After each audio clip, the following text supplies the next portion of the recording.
ॐ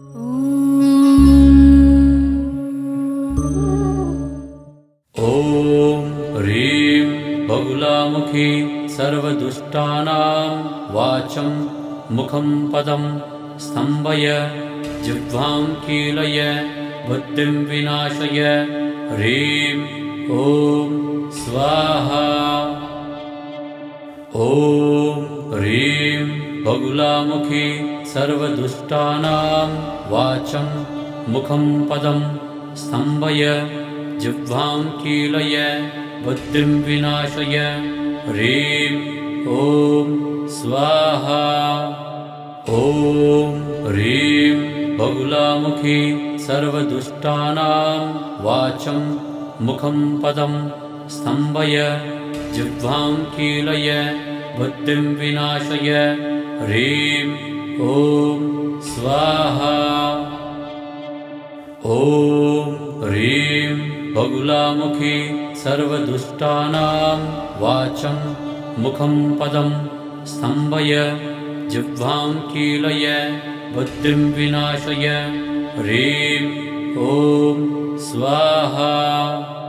ॐ ह्रीं बगुलामुखी सर्वदुष्टानां वाचं मुखं पदं स्तम्भय जिह्वां कीलय बुद्धिं विनाशय ह्रीं ॐ स्वाहा। ॐ ह्रीं बगुलामुखी सर्वदुष्टानां वाचं मुखं पदं स्तम्भय जिह्वां कीलय बुद्धिं विनाशय ह्रीं ॐ स्वाहा।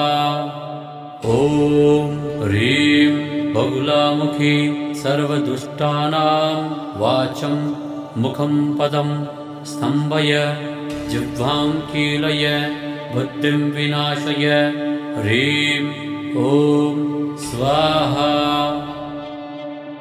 ॐ ह्रीं बगुलामुखी सर्वदुष्टानां वाचं मुखं पदं स्तम्भय जिह्वां कीलय बुद्धिं विनाशय ह्रीं ॐ स्वाहा। ॐ ह्रीं बगुलामुखी सर्वदुष्टानां वाचं मुखं पदं स्तम्भय जिह्वां कीलय बुद्धिं विनाशय ह्रीं ॐ स्वाहा। ॐ ह्रीं बगुलामुखी सर्वदुष्टानां वाचं मुखं पदं स्तम्भय जिह्वां कीलय बुद्धिं विनाशय ह्रीं ॐ स्वाहा। ॐ ह्रीं बगुलामुखी सर्वदुष्टानां वाचं मुखं पदं स्तम्भय जिह्वां कीलय बुद्धिं विनाशय ह्रीं ॐ स्वाहा।